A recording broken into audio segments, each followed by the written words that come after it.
Hey guys, tonight we drift back into the golden sands of ancient Egypt, where gods wear animal heads, time runs in circles, and one very determined beetle pushes the sun across the sky like it's just another Tuesday. You'll see desert temples humming with quiet energy, priests whispering to jars, and a celestial scarab who doesn't believe in weekends. Of course, you'll be right in the middle of it. And yes, you probably won't survive this if you try to walk barefoot across the dunes or question a cat's opinion. But lucky for you, you're just here to listen, drift, and maybe forget where your blanket ends and the Nile begins. So before you get comfortable, take a moment to like the video and subscribe, but only if you genuinely enjoy what I do here. And hey, I'd love to know where you're watching from and what time it is where you are. Drop it in the comments. Now, dim the lights. Maybe turn on a fan for that soft background hum, and let's ease into tonight's journey together. You wake up to the sound of sand brushing across stone, so soft it could almost be a whisper. The air is warm, sweetened faintly by blue lotus and a hint of yesterday's incense. You're lying beneath a palm-thatched canopy, the reeds above you stitched together by fingers centuries older than yours. A soft wind shifts through the reeds like it's telling a bedtime story to itself. When you sit up, the light is golden, not sunlight exactly, but something more deliberate. It's as if the morning is being painted onto the landscape, one brushstroke at a time. And right in front of you, halfway buried in the sand, is a beetle the size of a small melon. It stares at you. Or maybe it doesn't. Its eyes are smooth and reflective like polished obsidian, so it's hard to tell. But it's definitely moving, rolling something. A sphere of golden clay, too perfect to be natural, is being pushed slowly, methodically through the sand. The beetle's legs tremble with effort, yet there's a steadiness to it, a rhythm that says, I do this every day. And strangely, the moment you blink, the sky brightens a little. This is Khepri, and you've just caught him mid-shift. You stand brushing sand from your robes and follow behind him. He doesn't acknowledge you, but you get the sense that you're allowed to come along. For now. As you walk, the world adjusts itself to your presence. Palm trees bend slightly, like they're bowing without knowing why. The dunes curve just a little wider, giving you a path. Somewhere in the distance, a crocodile yawns and immediately regrets it. The scarab is relentless. He rolls his perfect orb over pebbles, cracks, and sleeping lizards without pause. Every time the ball slips, he adjusts, lifts, and starts again.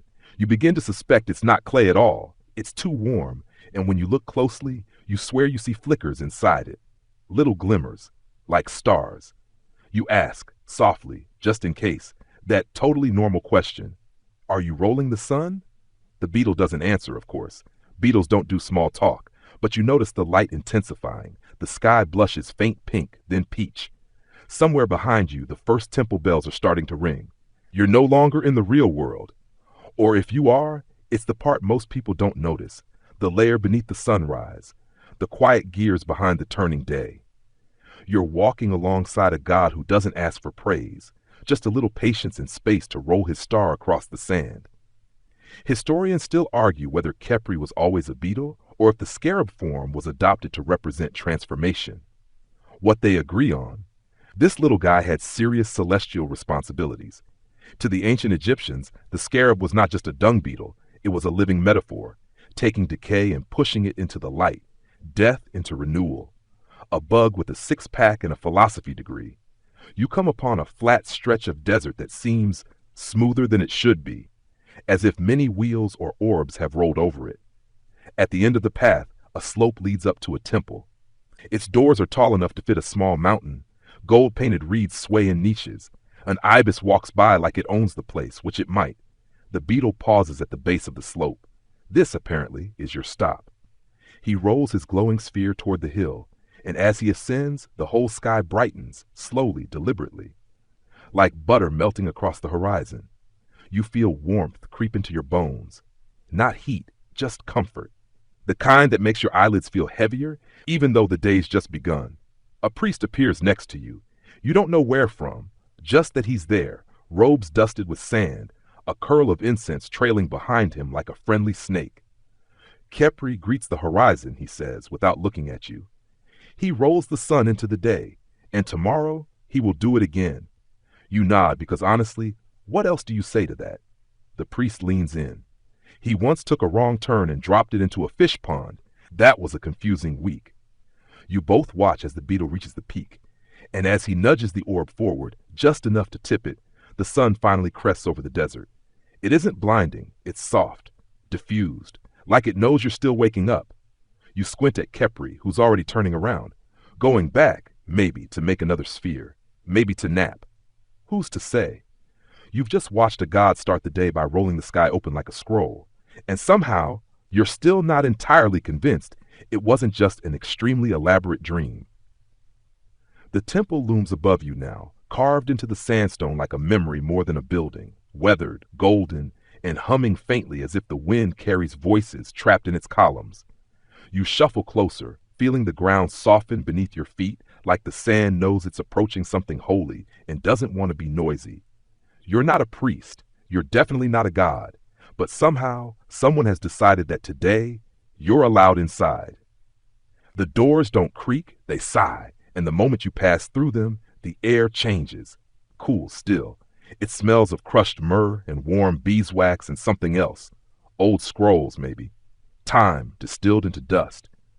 A man is already waiting. He's wrapped in linen, his head shaved, his skin marked with what looks like ink but moves ever so slightly when you squint. He's sweeping the temple floor with a branch broom that might be older than most empires. You're the new cleaner, he says, without looking up. It's not a question. You nod. Because sure, why not? He gestures to a corner. There's a folded linen robe and a small bowl of black powder. Don't step on the glyphs, he adds. They whisper. You change into the robe, which is far too big and smells faintly of cedar and sand. You begin sweeping, which is weirdly satisfying. The floor responds in kind. Dust vanishes like it's been waiting to leave. But as you reach the back of the temple, the mood shifts. There, half hidden behind a golden statue of a falcon-headed god, is a small door. It's open just enough for a ray of sunlight to stretch through like it's sneaking in. You glance at the sweeping man. He's gone. You should probably go back to sweeping.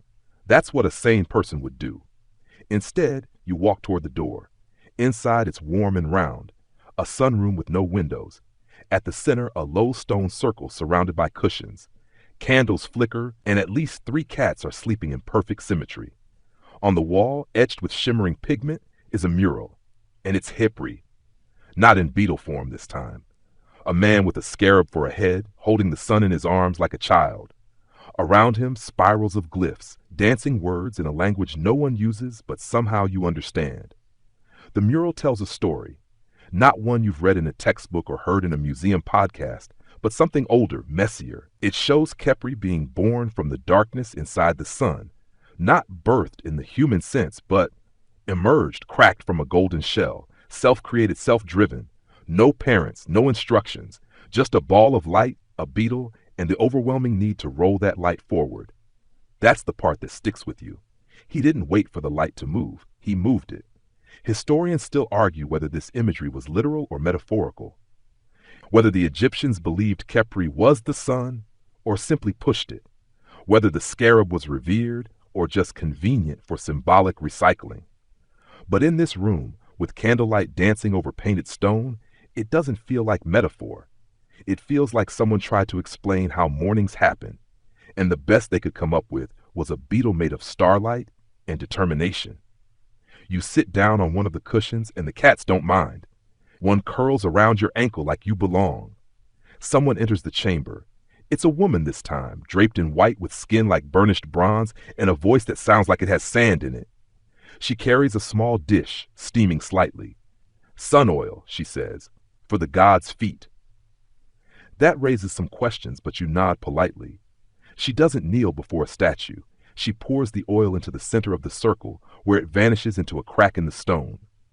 From the ceiling, a golden disk glows faintly, pulse by pulse, like a heart warming up for the day. You ask, gently, awkwardly, why the scarab rolls the sun instead of just carrying it. The woman smiles. Even the gods must show effort, she says, else the world forgets to move. She hands you a brush. It's tiny, like brush your teeth tiny. You stare at it. Am I brushing the sun? She laughs softly. No, you're brushing the path. It's only after she leaves that you realize she wasn't joking. Because as the sun disk above begins to turn slowly, The mural starts shifting. Kepri's figure moves, his hands rolling the golden sphere across the wall, and behind him, the glyphs rearrange. You kneel and gently use the brush on a narrow groove in the stone floor. It's filled with gold dust, delicate like pollen. As you sweep, the groove clears, revealing a tiny channel that glows softly, like a track for the mural to follow. You're not pushing the sun, but you're making space for it. The cats purr in unison, and somewhere far above, temple bells ring again, this time quieter, deeper, like a heartbeat remembering its rhythm. A flicker in the mural catches your eye. In one corner, barely visible, Kepri has drawn a small figure, stick-limbed with wild hair and wide eyes. It looks suspiciously like you. You don't know what it means, but the scarab god just added you to his morning story, and you get the strange, warm feeling that no matter what happens next, at least today, you're part of the reason the sun rose. You wake up with a cushion stuck to your cheek and a cat gently trying to suffocate you, probably a loving gesture in feline terms. The mural above has stilled.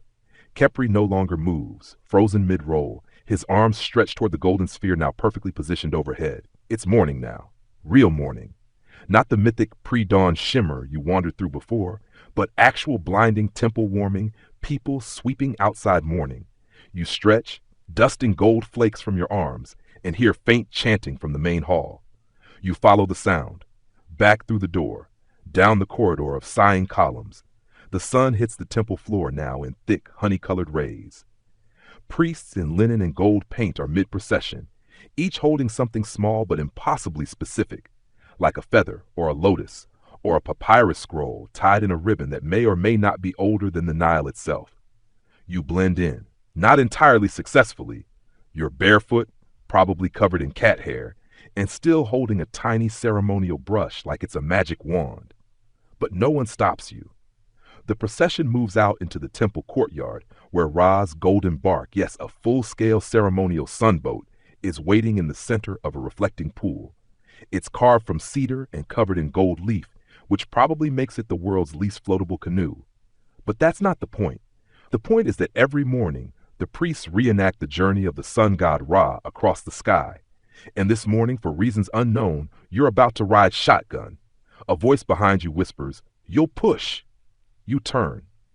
It's the woman from before, the one with the sandpaper voice and sun oil. She smiles again, and before you can object, you're handed a long wooden pole. You push gently, she says. This isn't a race.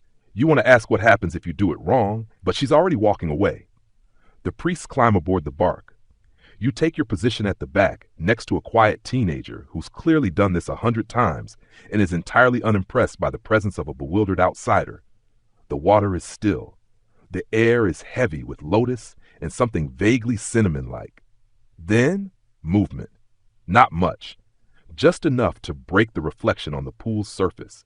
You and the teenager push in sync, guiding the boat forward in a slow, most ceremonial arc. That's when it hits you. You're literally reenacting the path of the sun across the sky. Each push moves Ra's bark one symbolic hour forward. The high priests murmur invocations at precise intervals. Papyrus fans sway. Doves circle once, then vanish into the morning haze. And the crowd that's gathered to watch doesn't clap or cheer. They just watch. Silent, reverent, like this matters. Like the sun might change its mind and go back to bed if you mess this up.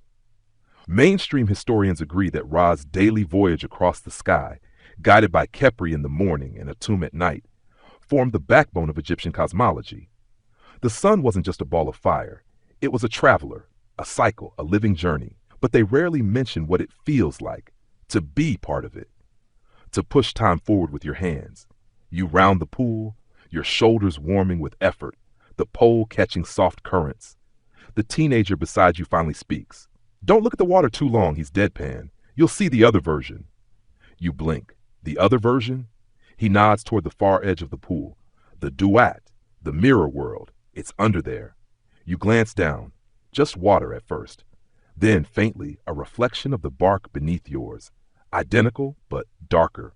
The gold is dull, the priest's robes black, the sky behind them starless, and in the rear where you stand, a beetle-shaped shadow seems to be pushing the mirrored sun backward. You look away. Smart choice. Why is it always a beetle, you ask, once your breath comes back? The teenager shrugs. Because they never stop. Fair enough. As the boat completes its final arc, the chanting fades, the priests disembark, the water stills again, and the woman with the sun oil returns, now holding a bundle of linen towels and a bowl of something that smells suspiciously like melon and sandalwood. You pushed well, she says. No ripples. That's rare. You thank her, not sure whether to bow, nod, or offer her the tiny brush still tucked behind your ear. She smiles again. You've begun the day. The real question is, can you end it? You don't know what she means, but you're pretty sure you'll find out. As the crowd disperses, you linger at the edge of the pool. The sun above is fully risen now, blazing gently like it knows it's being watched. You close your eyes. You swear, for just a second, you feel something small and chitinous nudge your heel. Not hard, just enough to say, keep pushing. The temple quiets after the morning ritual, like a stage between performances. Priests retreat to shadowy corridors. Cats resume their various naps. Even the water in the ceremonial pool stills as if it too is catching its breath. You're left standing near a column etched with symbols that shimmer faintly in the rising heat, wondering how on earth, pun intended, you got volunteered for solar boat duty.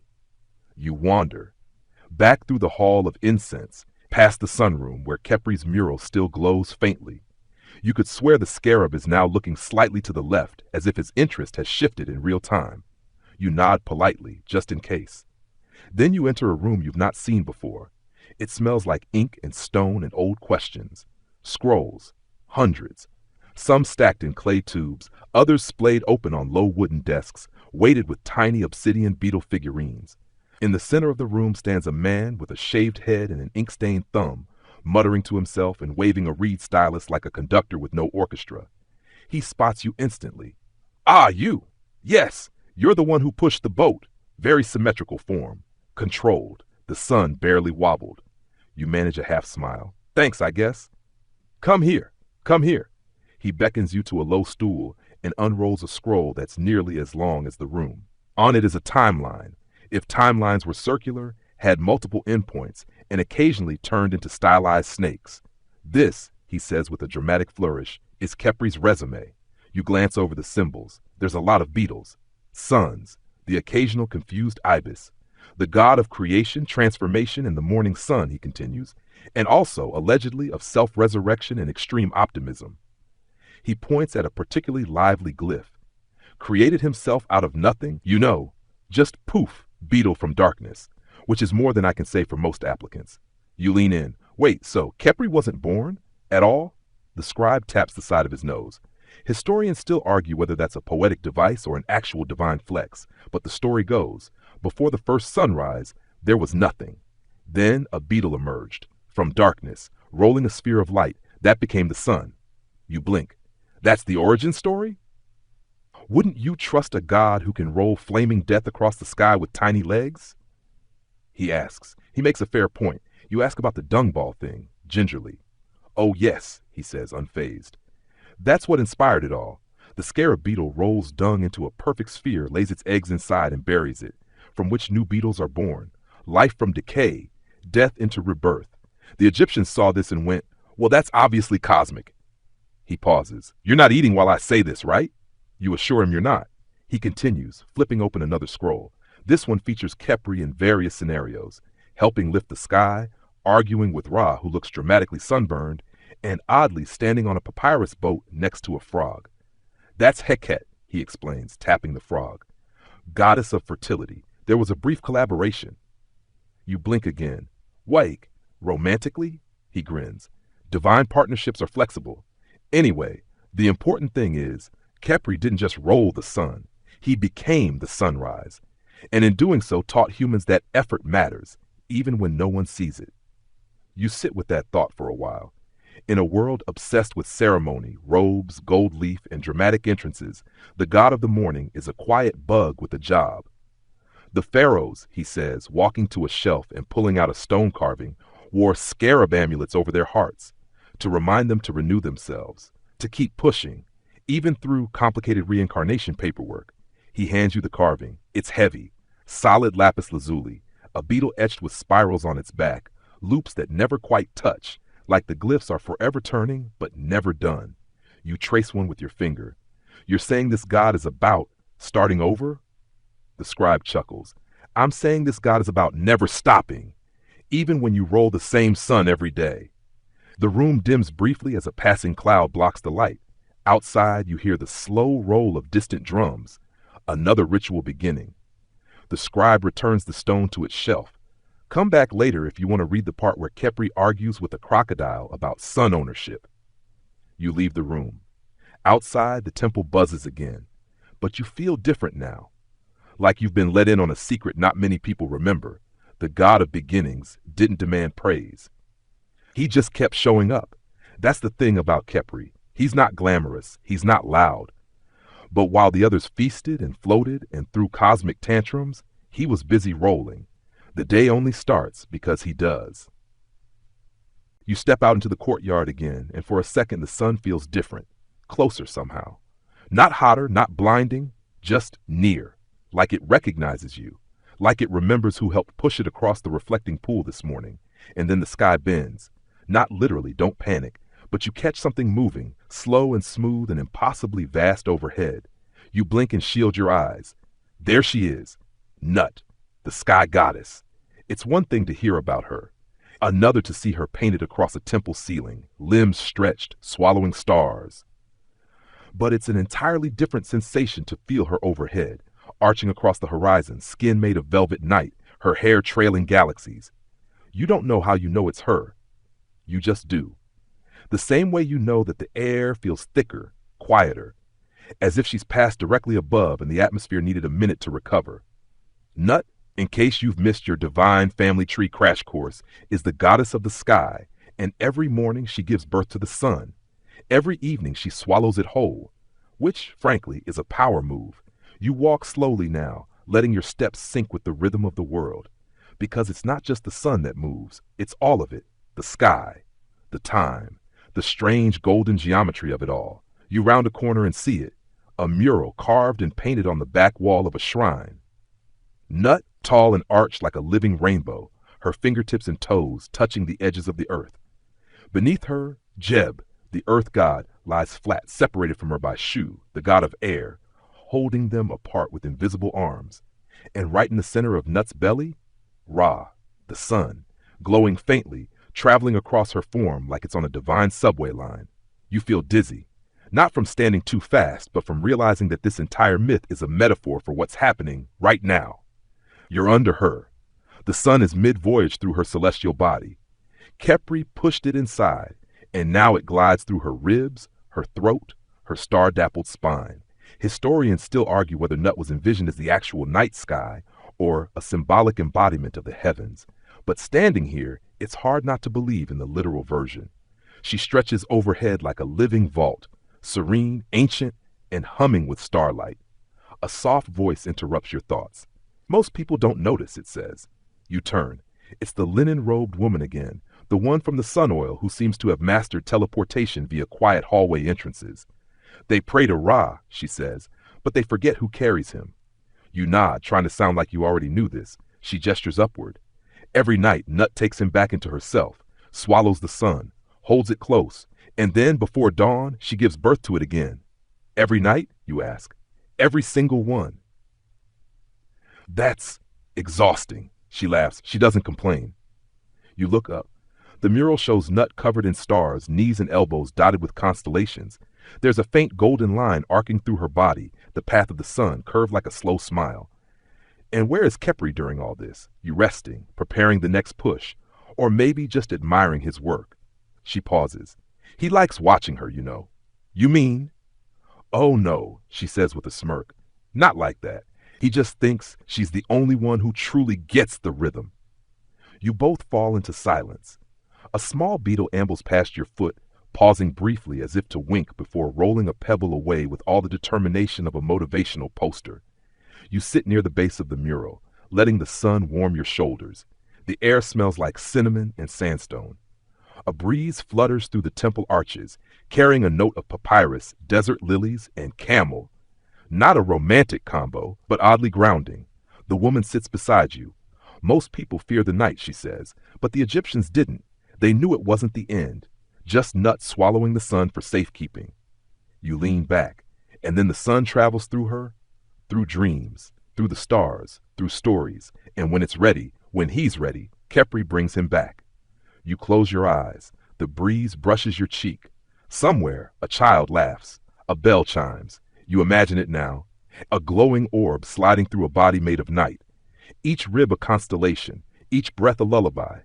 And at the far end, just before the dawn cracks open, a beetle waiting patiently, polishing his legs, lining up the ramp, ready to roll. You smile, eyes still closed. It's nice to know someone's handling mornings. The kind of quiet that happens between rituals when even the gods seem to be napping. You're sipping warm hibiscus water from a clay cup, half wondering whether you're supposed to be doing anything official, when the woman in linen appears again, this time from the floor. Well, technically, from a trapdoor in the floor. It swings open with a soft creak and a breeze of cool, earthy air. She doesn't say anything, just gestures for you to follow. You glance around. No one else seems alarmed. A cat yawns at you, unimpressed. So, naturally, you step down into the darkness. The passage spirals. It smells like wet limestone and ancient wax. Tiny oil lamps flicker along the wall, their flames dancing as you descend deeper into the belly of the temple and eventually beneath it. Your ears pop slightly. Your heartbeat slows. Even your thoughts feel a little heavier down here, like they've been wrapped in linen. Then you arrive. A cavernous chamber, cut straight into the bedrock. It stretches out before you like the inside of a pyramid, with the top sliced off, flat, square, and lined with massive columns carved with the kind of symbols that would give an archaeologist a minor nervous breakdown. At the center, a canal. Narrow, dark, flowing. A sluggish black current meandering silently through the stone floor like a lazy river of ink. You stare at it. That's the duat, says the woman softly, stepping beside you. The Egyptian underworld. The nighttime realm Ra sails through while the world above sleeps. The place where the dead journey, where the sun must fight chaos to be reborn. You weren't expecting it to be quite so. You follow her along the canal's edge, past silent statues and flickering torches, until you come to a platform. On it rests a long, narrow boat, carved from obsidian and wood, trimmed with gold, and entirely too elegant for anything meant to carry a beetle and a flaming sun through death space. This, she says, is the night bark. You step aboard carefully. It barely rocks. The woman doesn't follow. You'll be fine, she says. Just remember, don't speak to shadows. Wait, what? But she's already vanished into the dark, because of course she has. A torch flares at the front of the bark. Someone is sitting there. It's hard to tell at first. It's all shadow and outline. But as your eyes adjust, you see the familiar curve of a beetle's shell. Khepri. Larger now. Serious. No longer the quietly determined bug from the desert, but something older, wiser, and somehow a little tired. You sit beside him. The bark pushes off on its own, gliding into the canal with a smoothness that defies physics. The water barely ripples. Ahead, the tunnel opens wider. Stars glimmer faintly on the ceiling, not painted ones, but moving. Real stars, or their reflections. It's impossible to tell where the ceiling ends and the sky begins. The Duat, according to Egyptian belief, was not just the land of the dead. It was a trial, a place filled with gates, demons, puzzles, and more serpents than anyone really needed. But for the sun, it was also a passage. Every night Ra, sometimes with Khepri's help, would journey through it, battling the chaos serpent Apophis, and emerge at dawn, reborn. Your boat drifts silently. Strange shapes move in the water. Not threatening, just watching. One looks like a lion with wings. Another has the body of a crocodile and the face of a surprisingly bored accountant. You say nothing. You remember the warning. Don't speak to shadows. Khepri is silent too, but he moves. His forelegs slowly polish the golden sphere resting at his side. A smaller sun, dimmer, like a bedtime version of the real one. It pulses gently, like it's dreaming. The canal narrows. You pass beneath arches carved with hieroglyphs glowing faintly green. One reads Path of the Night. Another says something that loosely translates to, definitely don't look behind you. Of course, you look. Nothing. Just black water and a reflection of the boat that doesn't quite match your movements. Historians still debate whether the Egyptians believed this nightly voyage was literal or symbolic. But judging by the sweat gathering at your temples and the way one of those star-sealing constellations just blinked at you, you're leaning toward literal. A low hiss echoes ahead. The boat slows. You round a bend and see it, a massive gateway, flanked by statues of serpents eating their own tails. And beyond it, just barely visible, a writhing shape in the water, dark as oil, endlessly long. The chaos serpent, coiled, waiting. Khepri shifts. He nudges the sun sphere forward with one leg, then looks at you. Somehow, even without facial expressions, you get the sense he's saying, "You ready for this?" You are not. But the boat moves forward anyway. The water trembles, the shadows shift. Something growls low and deep, like the earth has indigestion. Khepri rises. He lifts the glowing orb above his head and, without warning, hurls it. Straight into the darkness. The cavern explodes with light. Not heat, not flame, just truth. And for a moment, the chaos serpent reels back, not defeated but dazed, confused by brightness, caught off guard by the sheer audacity of a beetle armed with nothing but persistence and a glowing marble. The boat glides past. The serpent watches you go. You swear it rolls its eyes. The tunnel begins to rise. The water brightens, and slowly, gently, you ascend out of the duat, into morning, into light, back into breath. You wake to the smell of roasted dates and warm honey.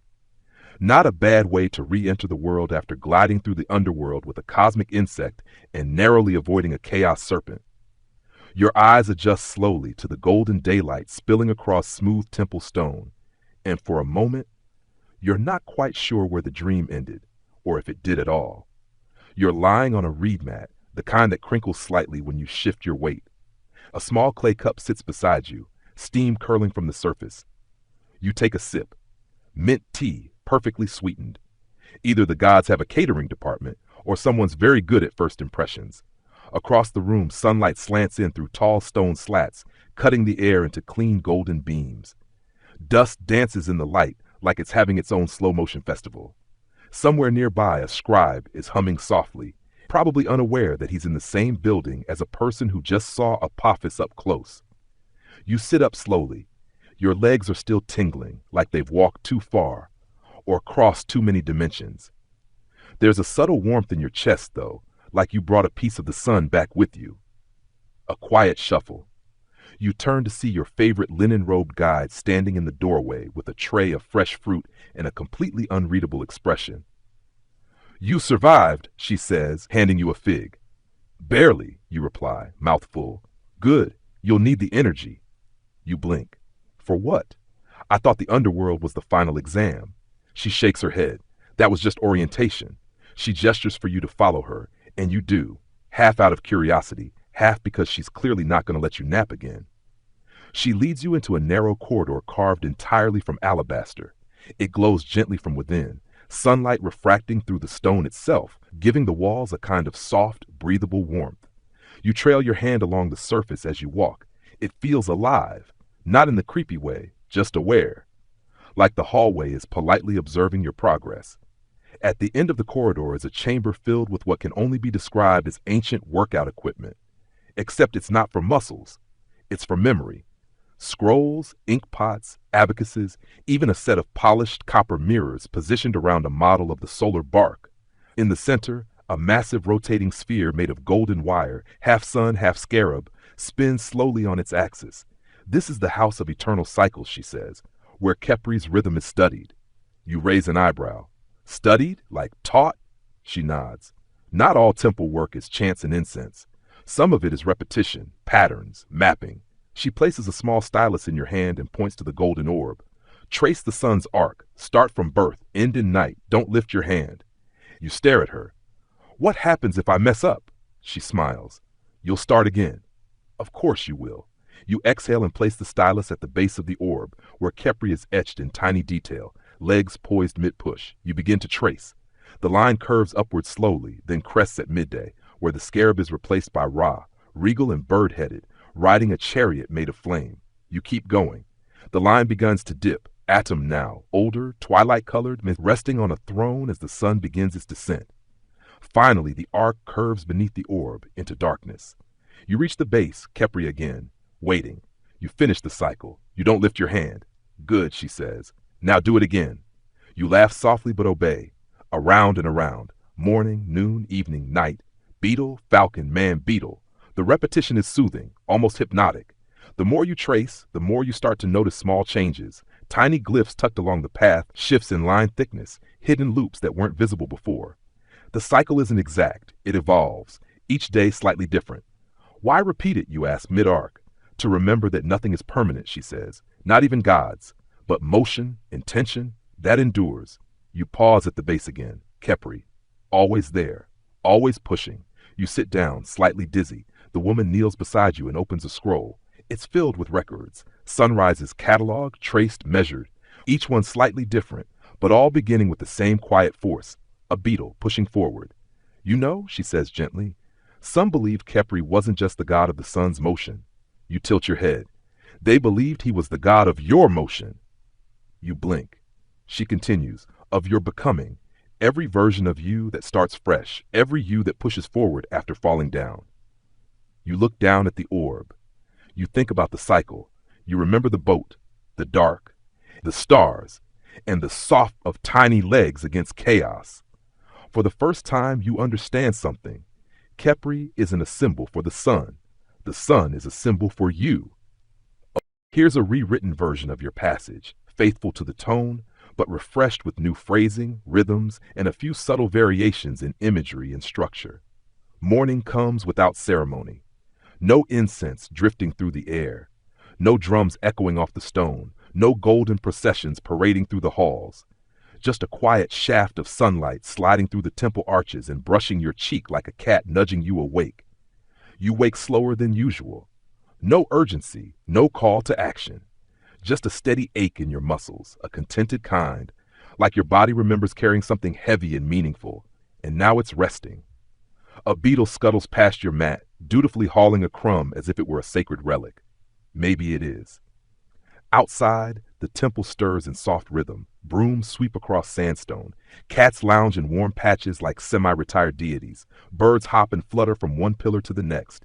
And the sun continues its slow, deliberate journey across Nut's star-strewn belly, perfectly on time.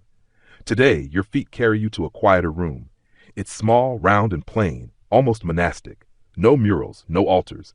Just a low table at the center, and on it 7 scarabs, each carved from a different material.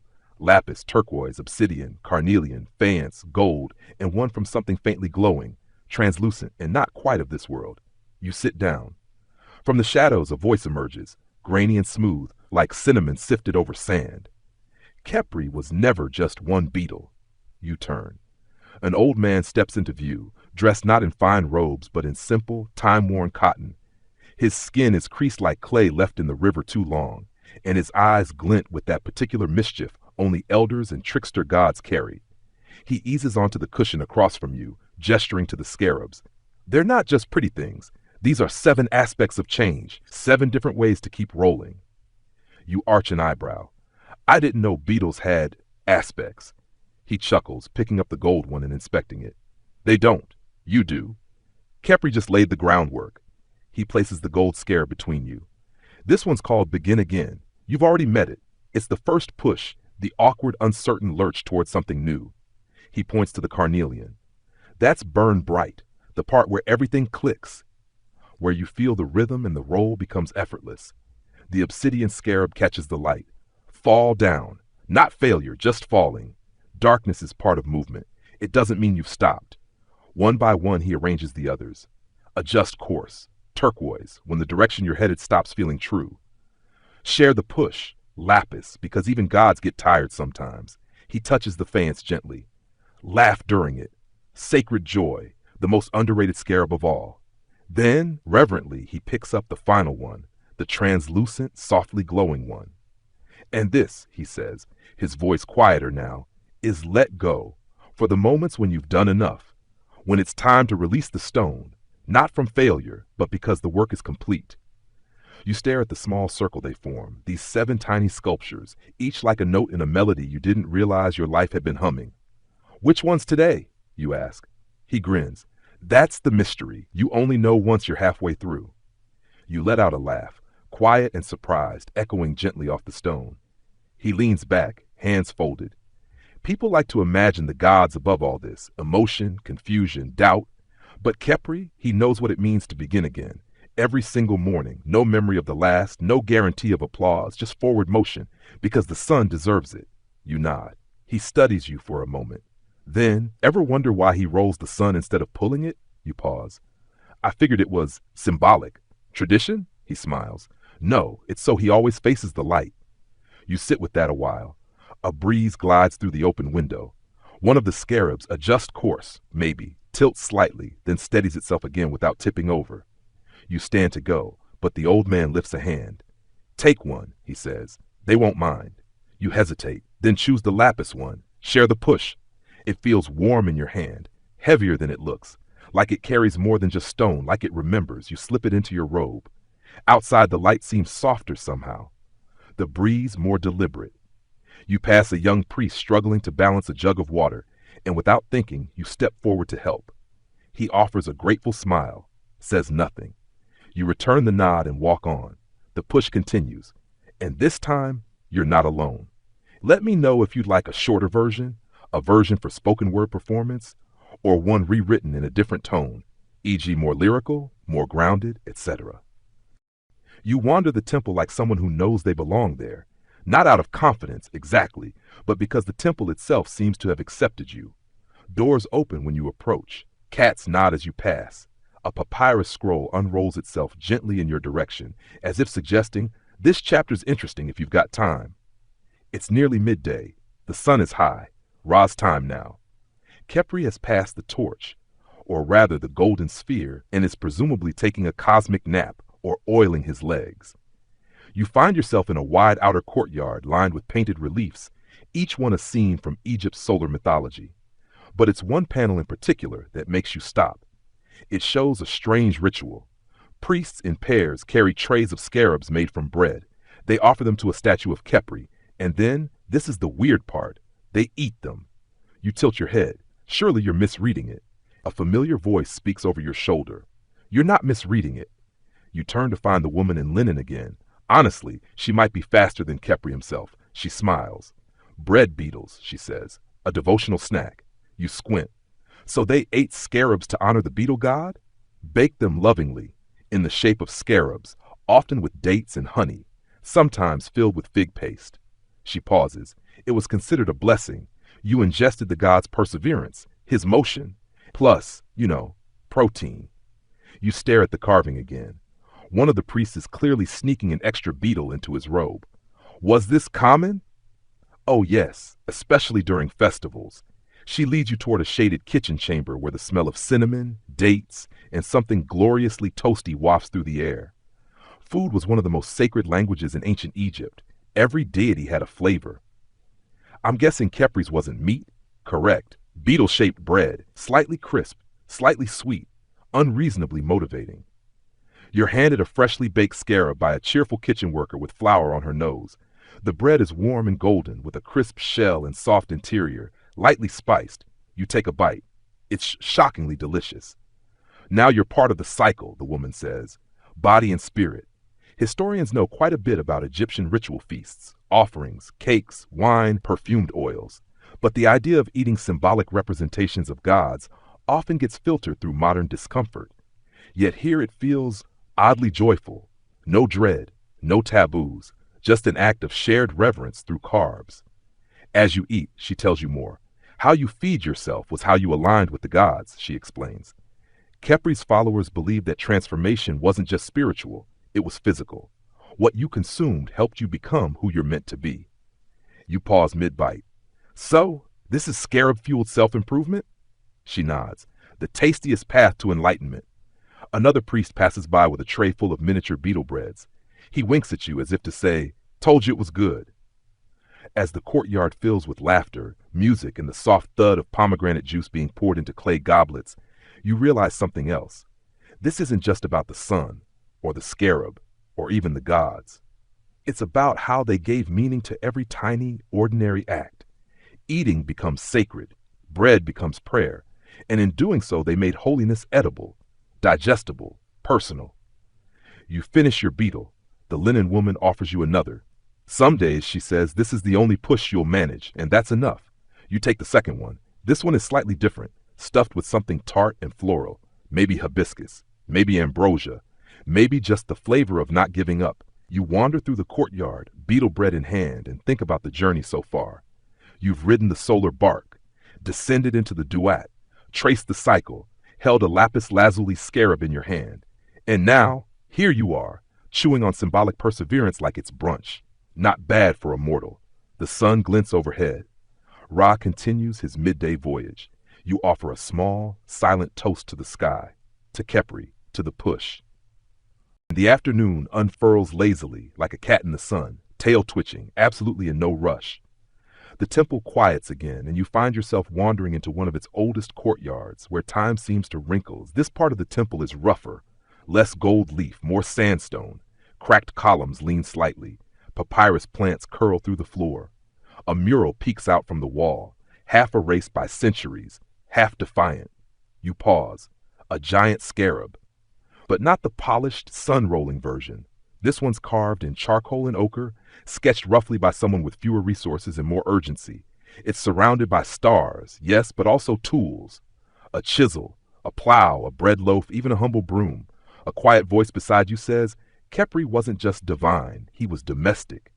You jump. Again, a different woman this time, older, with braided hair and eyes that look like they've seen too many sunrises to count. She smiles. He was the god of work, not kings, not war, just showing up. You glance back at the mural. Khepri wasn't for the pharaohs, she continues. He was for the bakers, the scribes, the shepherds who rise before dawn and don't complain when the sheep bite. She steps closer, touches the wall. People think sacred means distant, untouchable. But this? She taps the beetle's tiny eye. This was in every home, painted on doors, pressed into bread, worn as an amulet right over the heart. You squint. Even if you weren't religious, she nods. Especially then. You didn't have to worship. You just had to keep going. That makes sense now. Why the scarab appears not just in tombs and temples, but in graffiti, on fishing nets, even stamped into pottery. Khepri wasn't a distant sky king demanding sacrifice. He was the insect you saw every morning, rolling his absurd little sunball through the sand, and maybe, just maybe, reminding you to get out of bed and do your job.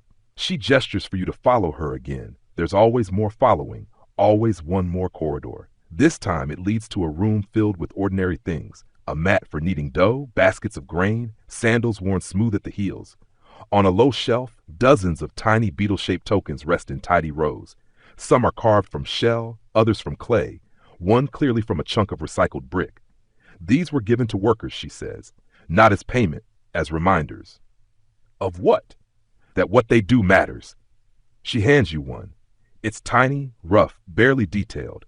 Just the shape of a beetle, scuffed and warm from years of being held in calloused palms. It fits in your fingers like it was made for them. The farmers didn't see themselves in the hawk-headed gods of war, she says. They saw themselves in the scarab. Small, determined, a little ridiculous, but essential. Historians often overlook this version of Khepri.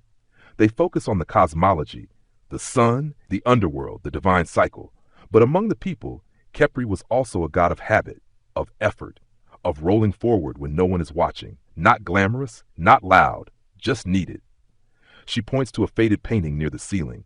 It shows a scarab with a little trail of footprints behind him. Some straight, some looping, some clearly confused, but all moving forward. That's everyone's path, she says. Not a chariot, not a lion hunt, just messy little footprints and the sun you carry with you. You sit on a bench beside her, feeling the warm beetle in your hand. And you get it now. The beetle doesn't push the sun for glory. He pushes it because someone has to. And maybe that's sacred enough. The old woman rises and walks back into the light, her footsteps soft and sure. You sit a little longer, tracing the worn edges of your tiny scarab. Outside, the sun tilts gently in the sky, beginning its descent. But not too fast, just enough to remind you that the push never ends, and that the smallest effort, when done daily, done kindly, done with your whole heart, is its own kind of sunrise. As the sun begins its lazy slide toward the western horizon, you find yourself drifting again, like the bark, like the thought of a nap that never quite arrives. The air is golden and drowsy.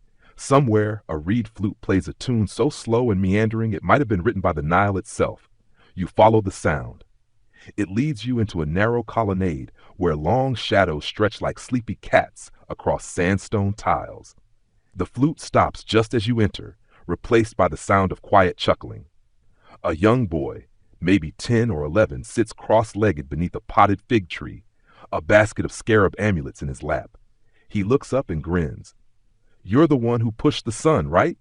You smile back, unsure whether to be flattered or mildly alarmed that the temple gossip travels faster than light. The boy lifts a scarab amulet and holds it to the sky, peeking through its tiny legs like a telescope. "Did you see the part where he breaks wind to boost the sun up the hill?" You blink. "I'm sorry. What?" He nods solemnly. "One of the farmers told me. Said the scarabs got special back legs for cosmic gas propulsion." You cover a laugh. "Well," you say, "historians do still argue about the beetle's preferred method of locomotion." The boy shrugs. "Makes sense to me. You ever try to roll something bigger than your head uphill without a boost?" "Tache."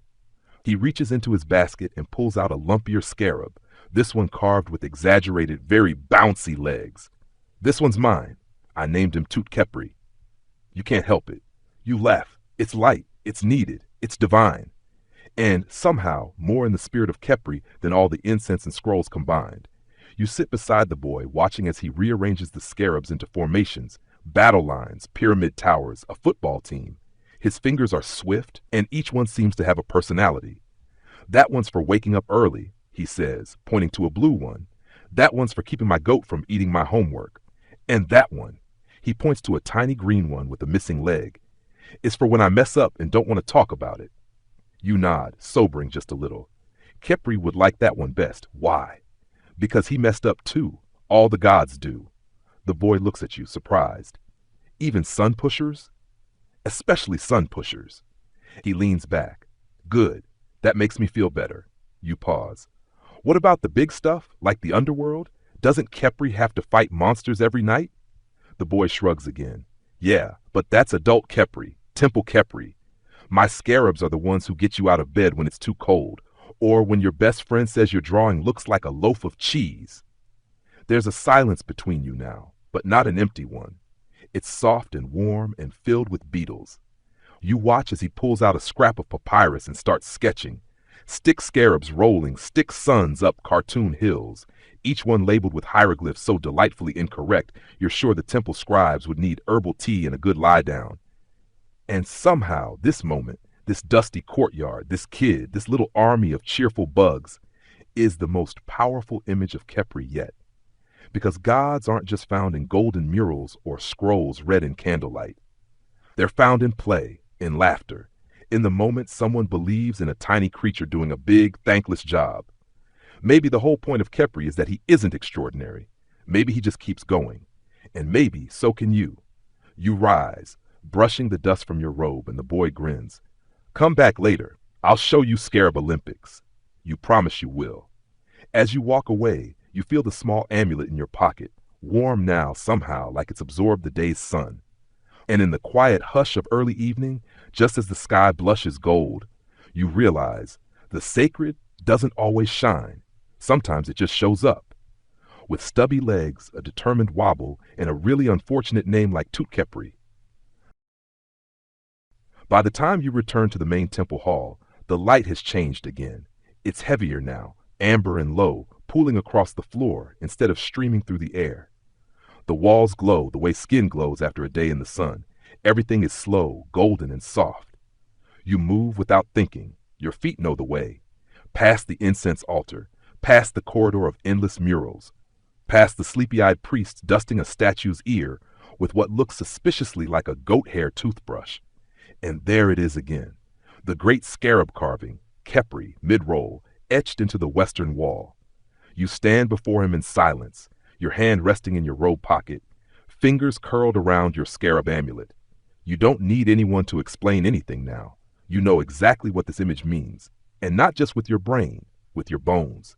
Behind you, quiet footsteps. She's back, your linen-robed guide, this time holding something you've never seen in the temple before, a mirror.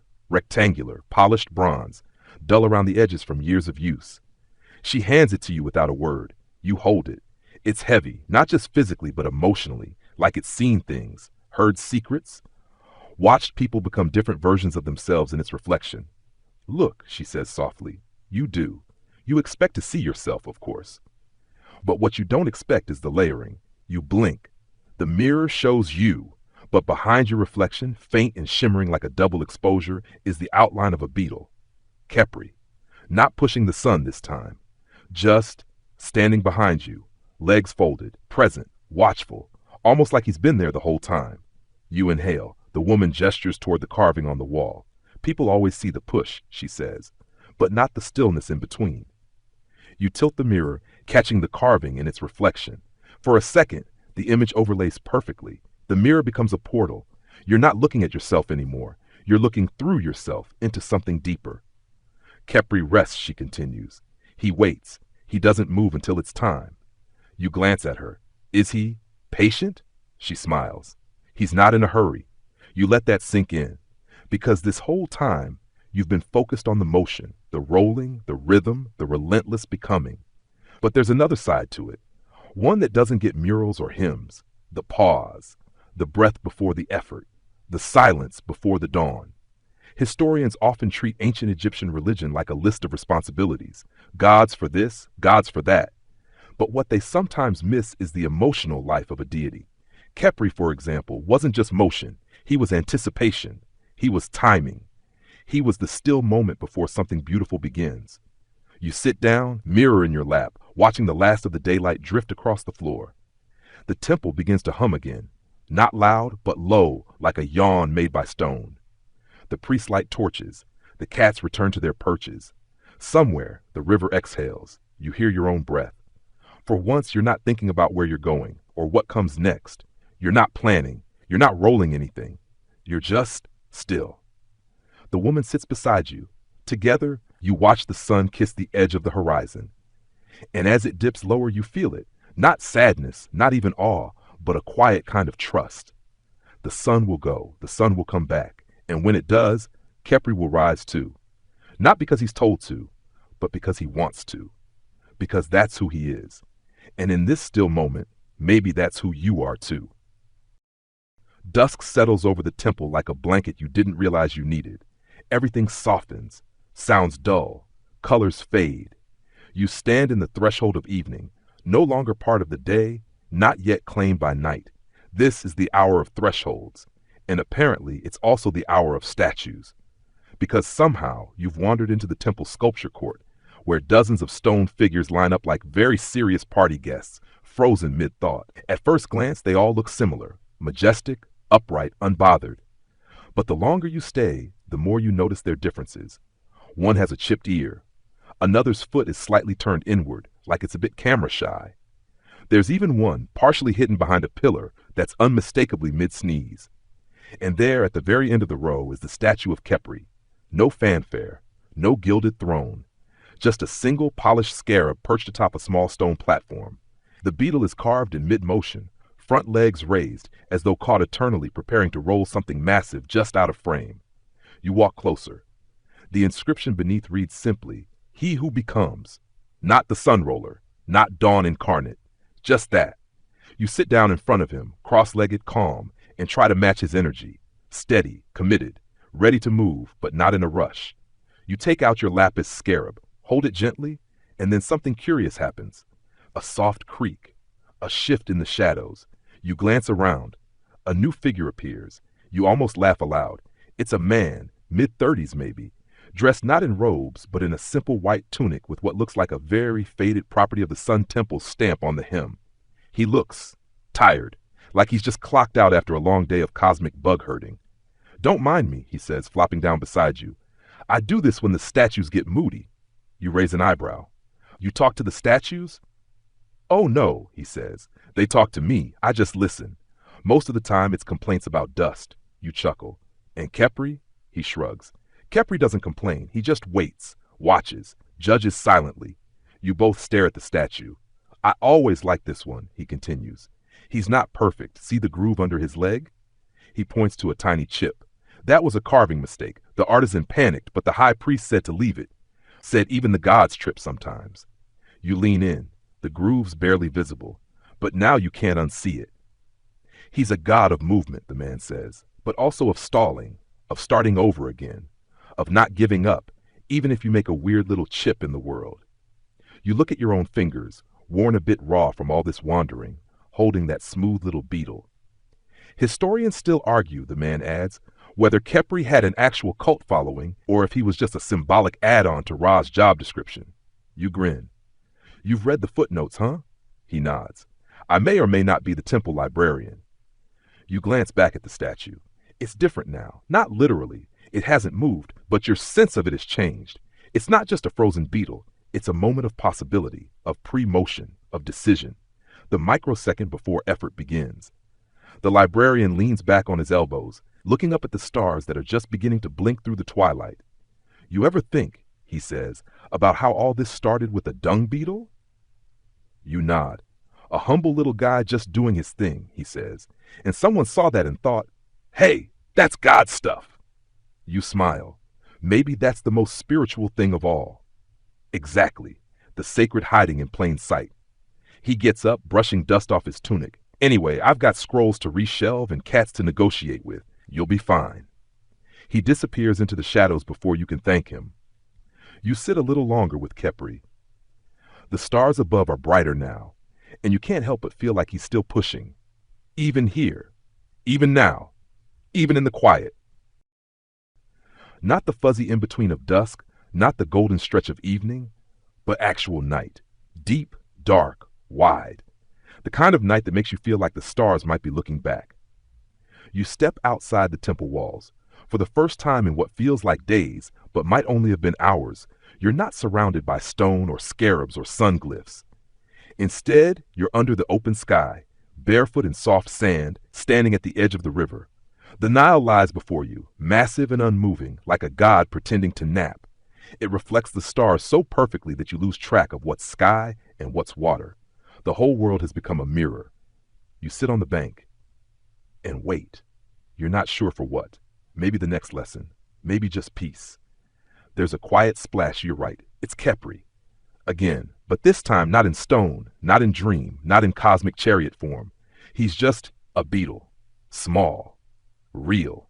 And currently dragging a speck of something unidentifiable across a patch of sand like it owes him money. He pauses near your foot, tilts his head. You tilt yours back. There's a brief standoff, one sacred being to another, and then he resumes his mission. Determined, slow, unimpressed by your spiritual journey. You chuckle. Nice to see you too. The stars overhead are bright now, too many to count. Some Egyptian astronomers once believed the night sky was the body of Nut, the sky goddess, arching protectively over the world. Her arms and legs touched the horizon, her belly cradled the stars. And Khepri, he was somewhere beneath her, pushing the sun toward her mouth so she could swallow it each night, only to birth it again in the morning. What a weird, beautiful system. You lie back in the sand, letting it cradle your spine like a warm memory. The breeze carries the scent of night jasmine and river mud. You inhale deeply. Then you hear it, a hum. Not loud, not musical, just ancient. Low and steady like the vibration of something enormous turning slowly underground. The stars above shift almost imperceptibly. The wind changes direction, and far down the river in the deepest part of the sky reflection you see it, a bark, the same one from the underworld, silent, floating. This time there are no demons, no chaos serpents, just still water and gentle starlight. And at the helm, as always, the beetle, Khepri. But this version of him glows faintly, not with sunlight, but with something cooler, bluer, like moonlight made solid. You don't board the boat this time, you just watch. It passes without a ripple. And as it moves, the stars shift slightly again, like they're rearranging themselves in response to the passage of something important. It's not dramatic. There's no trumpet blast, just movement, stillness, followed by movement. You close your eyes. You imagine yourself not as a passenger this time, but as your own tiny scarab. Feet in the sand, weight before you, no map, just motion. And it's okay. You don't need to see the whole road. You just need to push forward, just need to begin. Again, you breathe in, you breathe out, and far away, the soft hum of sacred persistence fades into the wind. You awaken just before dawn, not quite sure if you ever fully slept. There's no alarm, no rooster, not even the whisper of a priest's sandals on stone, just the subtle shift of air as night loosens its grip on the world. It's still dark, but the kind of dark that's thinking about becoming light. You sit up. You're on the temple roof now. How or when you arrived here, you don't remember. But it feels right. The sandstone beneath you is still warm from yesterday's sun, and the sky above is a deep velvet blue pierced by the fading constellations. Below, the city is asleep. Even the cats seem to be hitting snooze. And then, like a sigh too soft to hear, you feel it, the change. You don't see the sun yet, but you feel its intent, its approach, a pressure behind the horizon, like someone leaning gently on a locked door. Then, a flicker, the tiniest thread of gold laces the edge of the world. Birds stir, leaves shift, and somewhere deep in your chest something rolls forward. Khepri is back at it. You can almost picture him, little legs braced, forehead pressed to the curve of the sun, pushing with the same stubborn grace he's always had.